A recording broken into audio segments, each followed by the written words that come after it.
Our story today is Build It from A to Z by Trish Holland.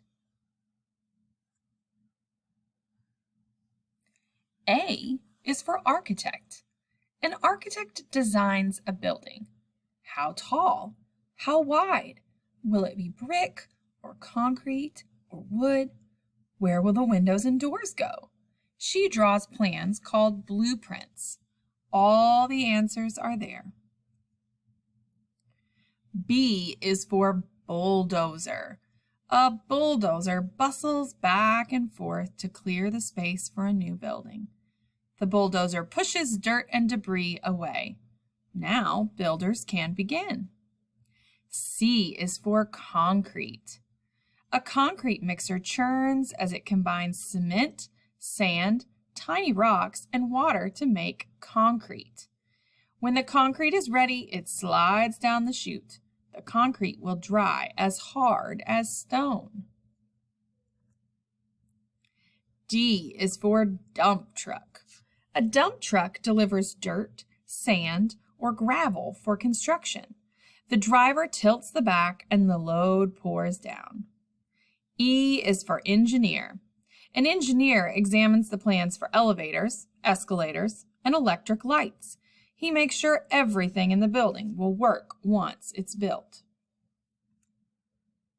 F is for forklift. A forklift ferries weighty materials for construction. Its back end is heavy, so it doesn't tip over in front when it picks up a heavy load. G is for grader. A grader scrapes at the dirt. It goes over and over the area until the ground is level. The grader grumbles and growls loudly as it works. H is for hard hat, and I is for inspector. A building inspector wears a hard hat. She knows all the city's construction rules. She inspects a building inside and out to see that the rules are followed. The hard hat helped keep her safe. J is for jigsaw. A carpenter uses a jigsaw to cut shapes into wood. The saw has jagged teeth that jiggle up and down. Sawdust flies as the carpenter cuts out the shapes. K is for keep out. A keep out sign tells people to stay away. Holes, falling objects, and big moving machines are just some of the dangers at a construction site.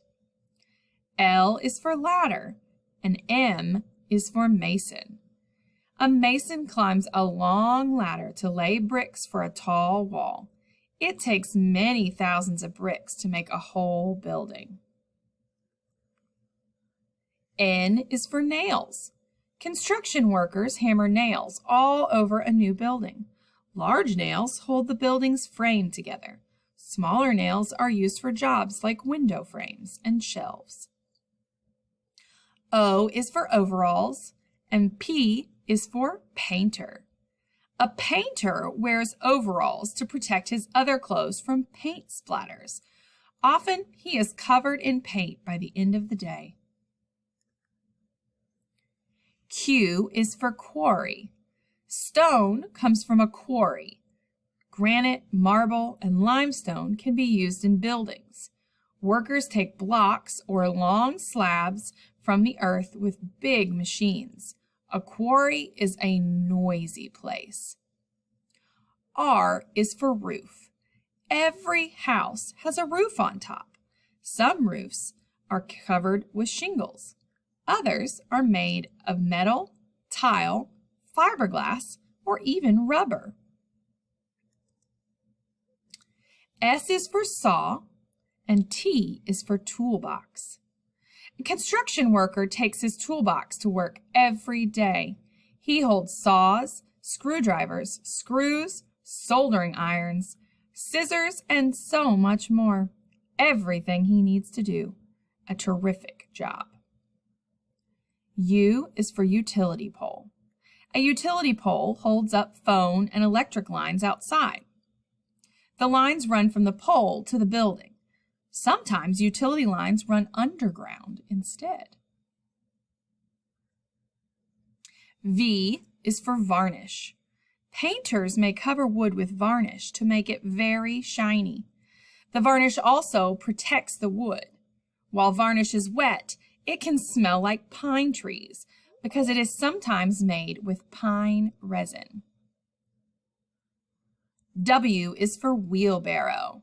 A worker whisks a wheelbarrow around a construction site.